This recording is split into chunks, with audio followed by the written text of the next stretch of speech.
Alright guys, what's the crack? It is a Saturday. In this video, I'm going to talk through 28 things about me that you probably don't know about. I turned 28 during the week, so I thought this might be a really good video idea. Let me just pull up a little. Okay, that's a little bit better. Okay, so I'm going to start off from the very beginning. My mother is from Ballylanders, County Limerick, and my father is from Park, County Mayo.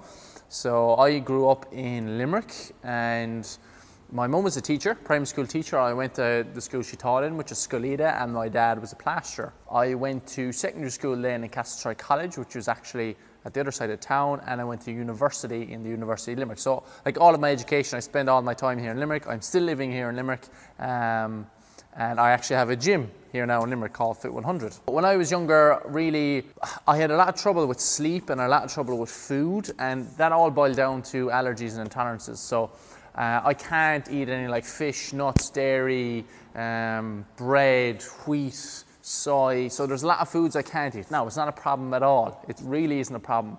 All I do is I just stick to rice, chicken, vegetables, and fruits. I can get away with oils. Not an issue at all anymore. It used to be a big trouble for me when I was younger. The whole reason I got into going to the gym in the first place was because I was very, very light as a teenager.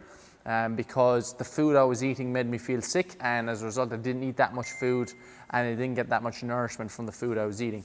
So that's why I got into the gym. My dad played football in Park County Mayo, and he played with the Mayo team as well. So I'd be a big supporter of Mayo GA, like my dad and all my dad's side of the family. And that's a big reason why I play football as well myself. When I was in secondary school, I would have dabbled in a little bit of rugby. A lot of people in our school would have kind of veered towards rugby. Even people who were involved in other sports would have veered towards rugby because senior cup was like a big deal in the school. It's a big rugby school.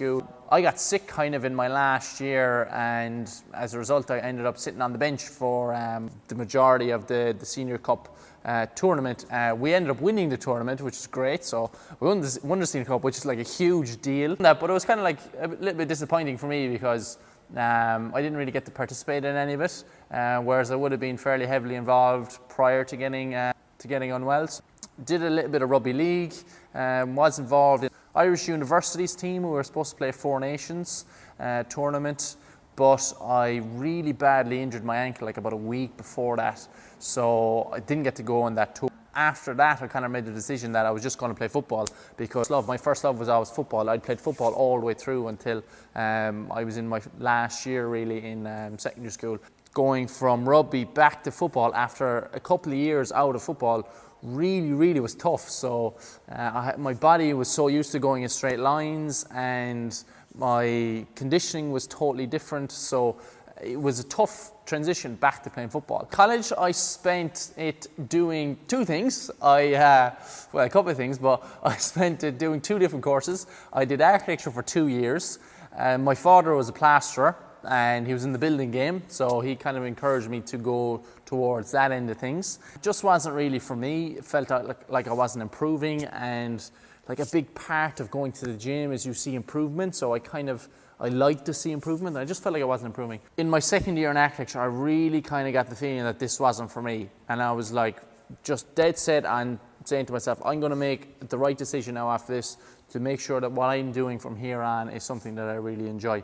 So I spent a lot of time, like reading self-improvement books and, finding what you're passionate about and all these kind of things. Now, I'm not saying that you need to do that, but I definitely spent a lot of time by myself thinking about what I wanted to do, and I knew I wanted to be in health and fitness, and a large part of that was because it's so important for me to stay on top of my health and top of my nutrition in order to feel good because of my allergies and intolerances. So that naturally led me down the path of something that had to do with health and fitness. Reapplied for a new course, got into physio, which I was delighted about.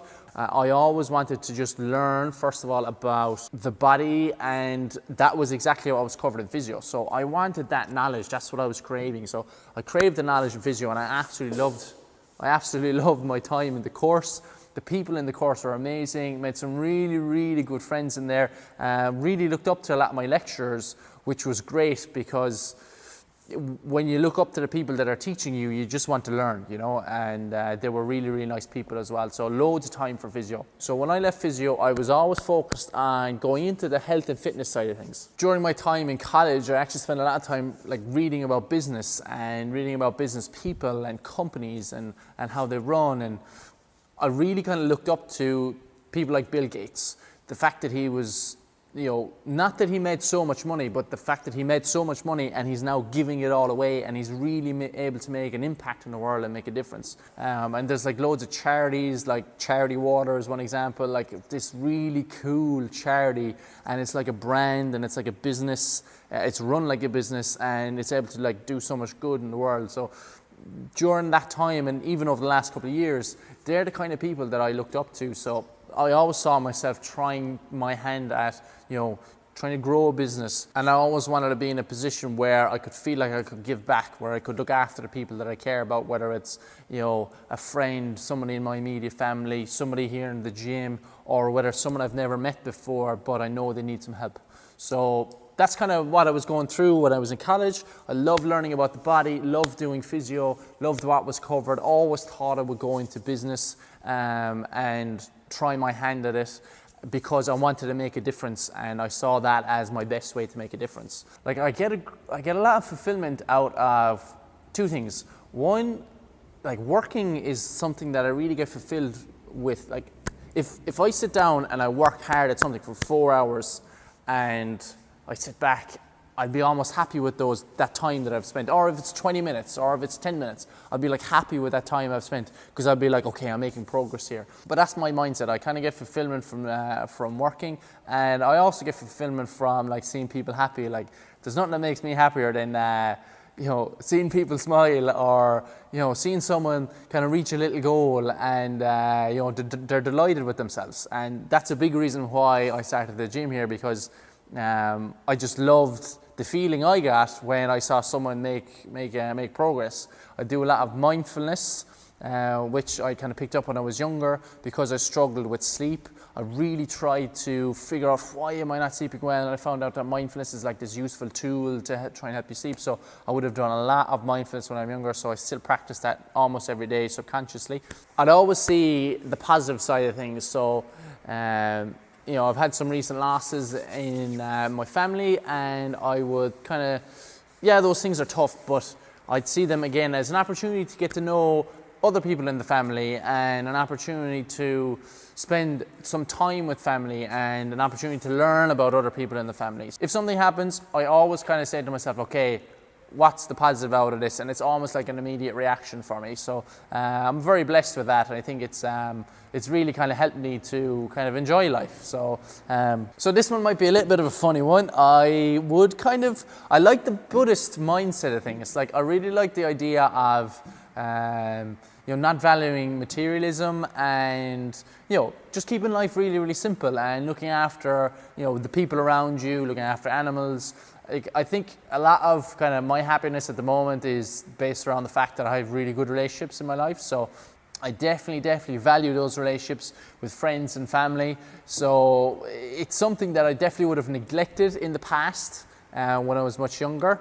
But now I totally see the value of them, and I'm so happy that I've realized that, because I think that's going to make me happier long term. Oh yeah, another little funny thing, I have this like dislocated finger, so you can see there, I actually can't straighten him because I dislocated him and ruptured the tendon on the top. I hope that's 28 because I can't think of anything else, and I think I've covered everything in my notes. So yeah. Oh, one other thing that's actually a pretty big thing. I have this really big reaction to dust, like a really bad reaction to dust. And I've had it all my life, and it's a big reason why I struggled to sleep when I was younger. So my room at home is totally dust free. I've dust proof everything in the room. I keep it absolutely spotless, and that allows me to sleep. So yeah, that's a little bit about me. I hope you enjoyed the video. If you got any questions, I suppose you can ask me in the comment section below. And thank you to all the new subscribers. I think, well, I'm just over 400, which is like pretty cool. Yeah, I'll see you in